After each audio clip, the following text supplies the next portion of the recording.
In the world of technology, things are moving faster than ever before. The rapid advancement of artificial intelligence has raised many questions about our future and the role AI will play in shaping it.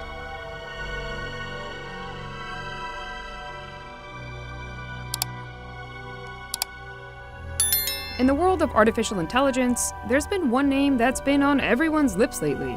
ChatGPT. ChatGPT. ChatGPT. OpenAI, the San Francisco-based startup that created ChatGPT, opened the tool up for public testing in November 2022. In under a week, the AI model amassed over 1 million users, according to OpenAI's CEO. Hello everyone. Welcome to this video where we'll be discussing the subject of singularity and the AI apocalypse. How far have we come in our understanding of artificial intelligence, and what can we expect in the future? I didn't always agree with all of his ideas, but I was always drawn to the care and depth of the way he explored those ideas. The calm and clarity amid the storm of difficult, at times controversial discourse. Sam Harris, a neuroscientist and philosopher, and Lex Fridman, a researcher in AI ethics, are two well-known figures who have made claims about the future of AI. Both you and Elon think that with AI you're summoning demons. Summoning a demon. Maybe not in those poetic terms, but... Well, potentially. I mean, so potentially. Three very parsimonious assumptions, I think. One is that it comes back to this topic of substrate independence, right? Anyone who's in the business of producing intelligent machines must believe ultimately that there's nothing magical about having a computer made of meat. You can do this in the kinds of materials we're using now, and there's no special something that presents a real impediment to producing human-level intelligence in silico, right? Again, an assumption. I'm sure there are a few people who still think there is something magical about biological systems, but leave that aside. Given that assumption, and given the assumption that we just continue making incremental progress, doesn't have to be Moore's law, it just has to be progress that just doesn't stop. At a certain point, we'll get to human level intelligence and beyond. And human level intelligence, I think, is also clearly a mirage, because anything that's human level is going to be superhuman unless we decide to dumb it down, right? I mean, my phone is already superhuman as a calculator, right? So why would we make the human level AI, just as good as me as a calculator? So I think if we continue to make progress, we will be in the presence of superhuman competence for any act of intelligence or cognition that we care to prioritize. It's not to say that we'll create everything that a human could do. Maybe we'll leave certain things out. But anything that we care about, and we care about a lot, and we certainly care about anything that produces a lot of power, that we care about scientific insights and ability to produce new technology and all of that, we'll have something that's superhuman.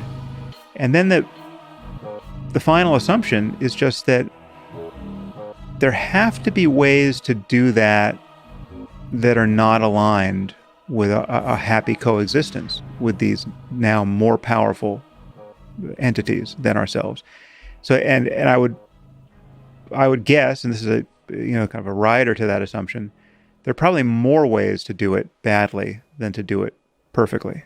But if we're building something more intelligent than ourselves, by definition, we're building something whose horizons of value and cognition can exceed our own, and in ways where we can't necessarily foresee, again, perpetually, that they don't just wake up one day and decide, okay, well, these humans need to disappear.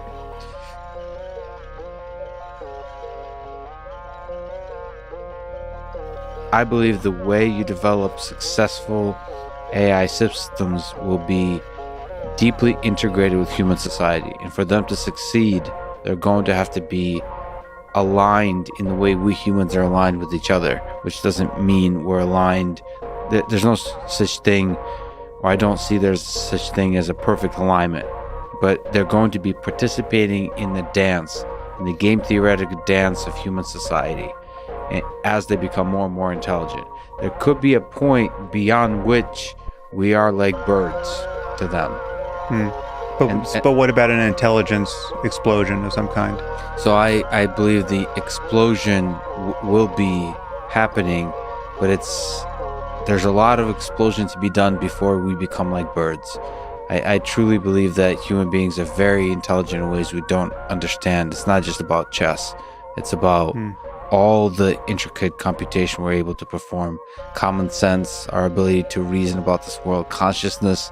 I think we're doing a lot of work we don't realize is necessary to be done in order to truly become, truly achieve super intelligence. So, what do these claims mean for us? What is singularity, and what is the AI apocalypse? Singularity is the idea that artificial intelligence will reach a point where it surpasses human intelligence, leading to an exponential growth in technological progress. This, in turn, would lead to a future in which AI systems are making decisions and solving problems at a pace beyond human comprehension.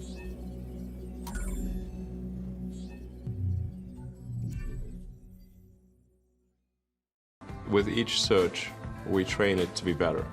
Sometimes we type in the search and it tells us the answer before you have finished asking the question. Who is the president of Kazakhstan? And it'll just tell you. You don't have to go to the Kazakhstan national website to find out. Didn't used to be able to do that. A neural net is something very close to a simulation of how the brain works. It's very probabilistic, but with contextual relevance. The average person, they don't see killer robots going down the streets. They're like, what are you talking about? Man, we want to make sure we don't have killer robots going down the street. Once they're going down the street, it is too late. Google acquired DeepMind several years ago. DeepMind operates as a semi-independent subsidiary of Google. The thing that makes DeepMind unique is that DeepMind is absolutely focused on creating digital superintelligence, an AI that is vastly smarter than any human on Earth and ultimately smarter than all humans on Earth combined. DeepMind's AI has administrator-level access to Google's servers to optimize energy usage at the data centers. However, this could be an unintentional Trojan horse. DeepMind has to have complete control of the data centers, so with a little software update, that AI could take complete control of the whole Google system, which means they can do anything. They can look at all your data, you can do anything. We're rapidly headed towards digital superintelligence that far exceeds any human. I think it's very obvious. AI doesn't have to be evil to destroy humanity. If AI has a goal and humanity just happens to be in the way, it will destroy humanity as a matter of course, without even thinking about it. No hard feelings. It's just like if we're building a road and an anthill happens to be in the way, we don't hate ants. We're just building a road. And so goodbye anthill. We have 5 years. I think digital superintelligence will happen in my lifetime. 100%. I think it's incredibly important that AI not be other. It must be us. And I could be wrong about what I'm saying. I'm certainly open to ideas if anybody can suggest a path that's better. But I think we're really going to have to either merge with AI or be left behind. The following is a conversation with Demis Hassabis, CEO and co-founder of DeepMind, a company that has published and built some of the most incredible artificial intelligence systems in the history of computing, including AlphaZero that learned all by itself to play the game of Go better than any human in the world, and AlphaFold 2 that solved protein folding, both tasks considered nearly impossible for a very long time. Demis is widely considered to be one of the most brilliant and impactful humans in the history of artificial intelligence and science and engineering in general. This was truly an honor and a pleasure for me to finally sit down with him for this conversation, and I'm sure We will talk many times again in the future. I think you're right. I think the Turing test, that what the kind of the philosophy behind it, which is the idea of can a machine mimic the behaviors of a human, and I would say wider than just language and text. Then, in terms of actions and everything else, creativity, all these things, then if it can sort of match or exceed human cognitive capabilities, then I think we have a true intelligence. I think there'll be a kind of humor in the AI systems of the future, looking back to this conversation and thinking about the Turing test, and also thinking about by that time they would know which year they were finally able to sort of cross the threshold of human level intelligence, and think how funny it is that we humans were still confused about this whole problem that's been long ago been solved. And when did you fall in love with AI? So when did you first start to gain an understanding that you can not just write programs that do some mathematical operations for you while you sleep, but something that's akin to bringing an entity to life, sort of a thing that can figure out something more complicated than a simple mathematical operation? I fell in love with computers and realized that they were a very magical device. In a way, I wouldn't have been able to explain this at the time, but I felt that they were sort of almost a magical extension of your mind. I always had this feeling, and I've always loved this about computers, that you can set them off doing something, some task for you. You can go to sleep, come back the next day, and it's solved. That feels magical to me. So, all machines do that to some extent. They all enhance our natural capabilities. Obviously, cars allow us to move faster than we can run. But this was a machine to extend the mind. And then, of course, AI is the ultimate expression of what a machine may be able to do or learn. But I do think that the best way to understand physics and the universe is from a computational perspective. So understanding it as an information universe, and actually information being the most fundamental unit of reality rather than matter or energy. So a physicist would say, matter or energy, E equals mc squared. These are the things that are the fundamentals of the universe. I'd actually say information, which of course itself can specify energy or matter, right? Matter is actually just, we're just out the way our bodies and the molecules in our body are arranged as information. So I think information may be the most fundamental way to describe the universe, and therefore you could say we're in some sort of simulation because of that. But I'm not really a subscriber to the idea that these are sort of throwaway billions of simulations around. I think this is actually very critical and possibly unique, this simulation.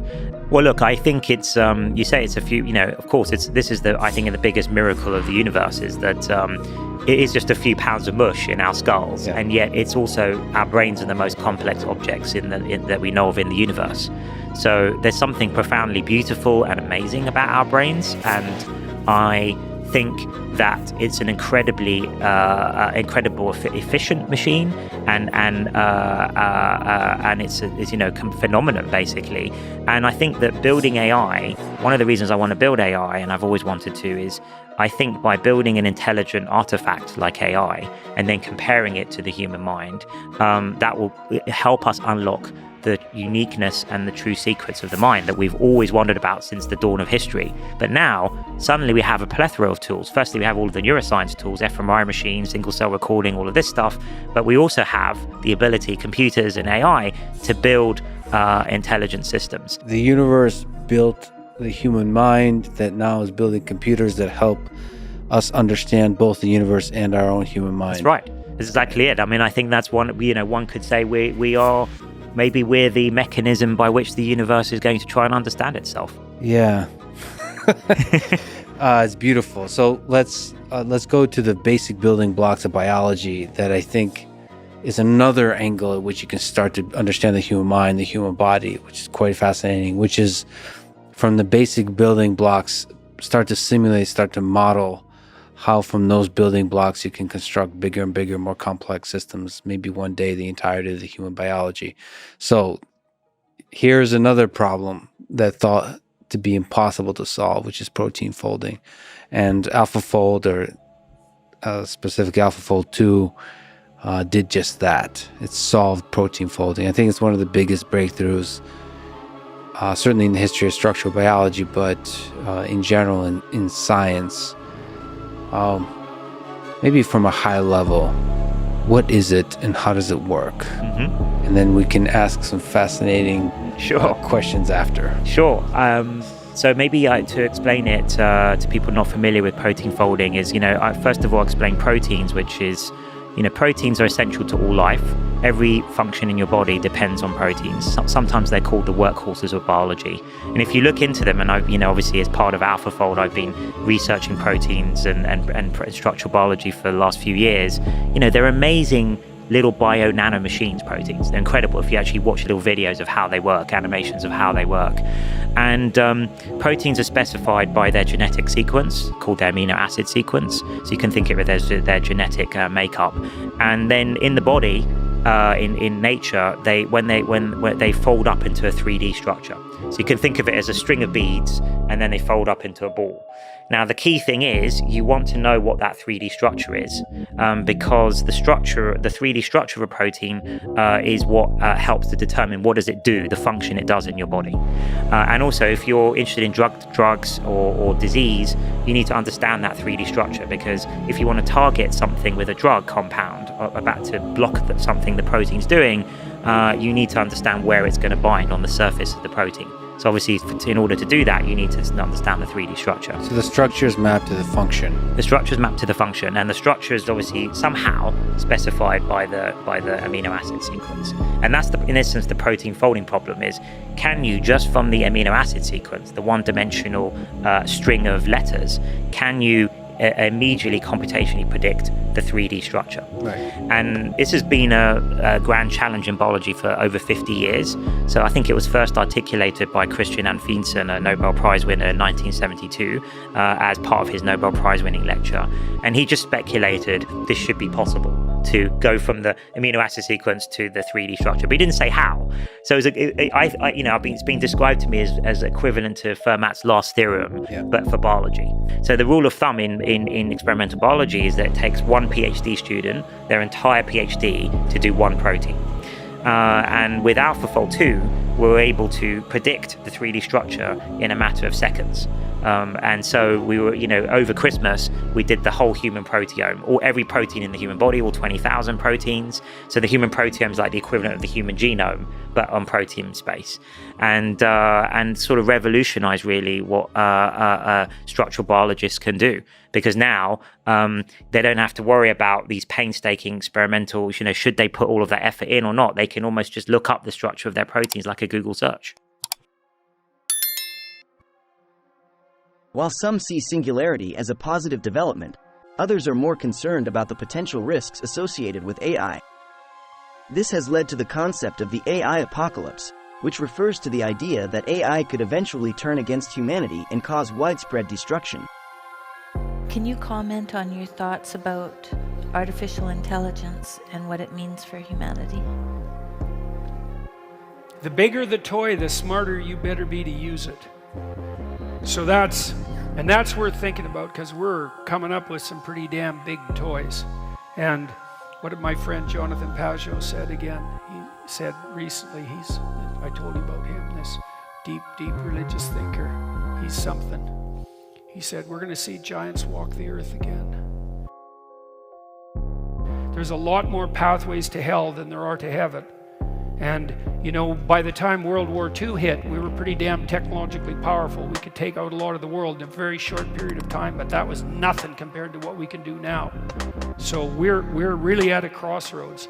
We could have everything we could dream of if we were careful, but we could have a nightmare beyond contemplation if we're not. And so I would say this is all on you, right? Because also, as we become technologically more powerful, every single individual becomes more powerful. And that means the corruption of the individual starts to become more and more a world destabilizing force. Well, obviously, right? Because look how connected you are. So how could it be otherwise? Right? Because that connection means your power is multiplied. Obviously, that's what it means. And that means your sins are multiplied. Really? Now, we already know people who studied totalitarian states with any degree of depth figured out 40 years ago that a totalitarian state can only thrive if every single person in the state lies. Solzhenitsyn claim was one man who stops lying can bring down a tyranny, which he did, by the way. Now, not alone, Reagan had something to do with that. So did the Pope at that time, and a variety of other people as well. But they were the three cardinal individuals. And so, you look out there in the world, and you see the giants marching towards you, and you think, well, what can I do? And the answer is, bloody well, get your act together, because here it comes, boys and girls, and you better be prepared.